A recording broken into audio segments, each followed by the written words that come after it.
All right, let's talk about a game that has, well, completely taken the board game world by storm. It's beautiful, it's brilliant, it's all about building an engine with birds.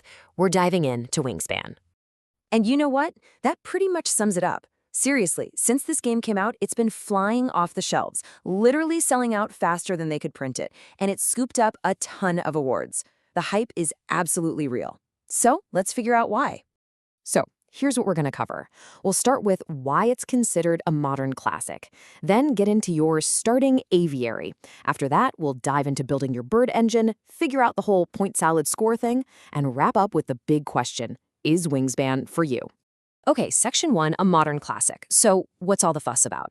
Well, at its heart, Wingspan is a competitive engine building game. You can play it solo or with up to 5 players. It was designed by Elizabeth Hargrave and published by Stonemaier Games, and your whole goal is to create this awesome wildlife preserve by attracting the best birds and, of course, scoring the most points after 4 rounds. So, why did this game just blow up?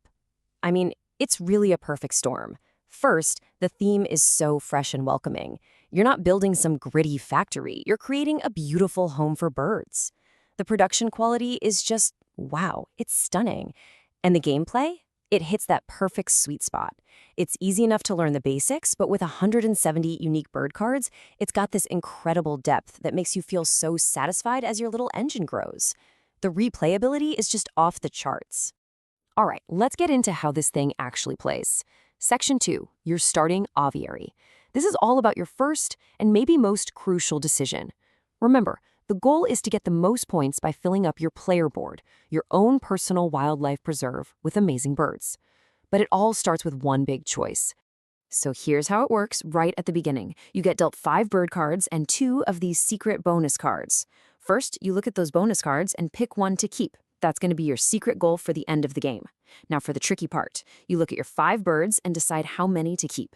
Here's the catch. For every single bird card you decide to hang on to, you have to toss out one of your 5 starting food tokens.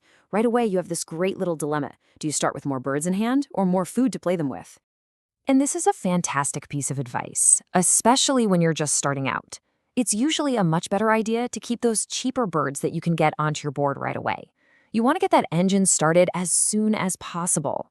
It's way more effective than, holding on to some big, powerful bird that you won't be able to afford to play for another 3 or 4 turns. Okay, now we're getting to the real heart of the game. Section 3, building your bird engine. This is all about the 4 core actions. And what's so elegant is that on your turn, you do one thing. Just one. You pick one of 4 actions and put your little cube there. Sounds simple, right? But oh man, the strategy that comes from that simple choice is deep. Let's start with action number 1, play a bird. This is the big one, the most fundamental action in the game. It's how you actually get birds onto your mat, build up your aviary, and, most importantly, build your engine. So how do you do it? First, you look at the bird's habitat. Is it a forest, grassland, or wetland bird? You find that row on your board and place the card in the first open spot from the left. Simple. Next, you gotta pay the food cost shown on the card. And here's a super helpful little rule to remember. You can always trade any 2 food you have for one that you need. As you start filling up a row, you'll also have to pay an egg cost to place more birds there. And finally, some birds have a when played power that happens the second it hits the board. Boom, instant bonus. Okay, so you're probably thinking I need food and eggs to play birds, and I need more bird cards to even have options. Where do I get all that stuff? Well, that's exactly what the other 3 actions are for. They're all about gathering the resources you need to get your engine roaring. So the other actions are pretty straightforward. You can gain food, where you get to grab dice from that awesome little bird feeder dice tower. You can lay eggs, which lets you put these cute little egg tokens on your birds. You'll need those to play more birds, and hey, they're also worth points. And finally, you can draw bird cards to get more options in your hand. Easy peasy, right?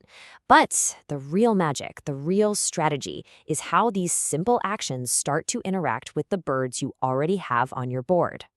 And this is it. This is the core of the engine. See, as you add more birds to a habitat row, the basic action for that row gets stronger. So taking the gain food action might get you 1 food at first, but later it'll get you 3. That's cool, but here's the best part.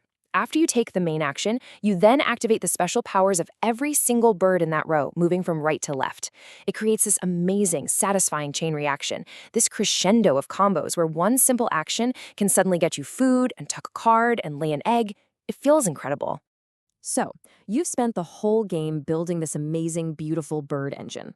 But how does that turn into a win? Section 4, the point salad score. This is how you win. And to understand it, we gotta talk about a special term in board games. Yeah, Wingspan is what we call a point salad game. And all that means is that there's not just one way to win. You're not trying to achieve one single grand objective. Instead, you're grabbing little handfuls of points from all over the place. And at the end, you just add them all up. And when I say all over the place, I mean it. You get points just for the birds themselves printed right on the card. You score for how well you did on the public goals at the end of each round. You get points from that secret bonus card you picked at the very beginning.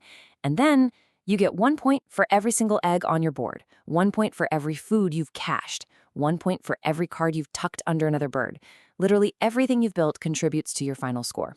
Okay, so we know how it works, we know how you score. Time for the big question. Section 5. Is Wingspan for you? The final verdict. Let's break down the best parts of the game and some of the things people don't love as much, so you can decide if it belongs on your shelf. Let's start with the best thing. I mean, hands down, it's that amazing feeling of building your own combo-tastic engine and watching it go. It's just so satisfying. Combine that with the beautiful art and theme, and you've got a really chill, relaxing game. Now, for the other side of the coin, there's no getting around it. There is a lot of luck involved in which cards you happen to draw. And a common critique is that the last few turns can feel a little samey. Sometimes it just becomes a race to take the lay eggs action over and over again for easy points. So who's the perfect player for Wingspan? Well, if you're a gamer who just wants to relax and build something cool, this is for you.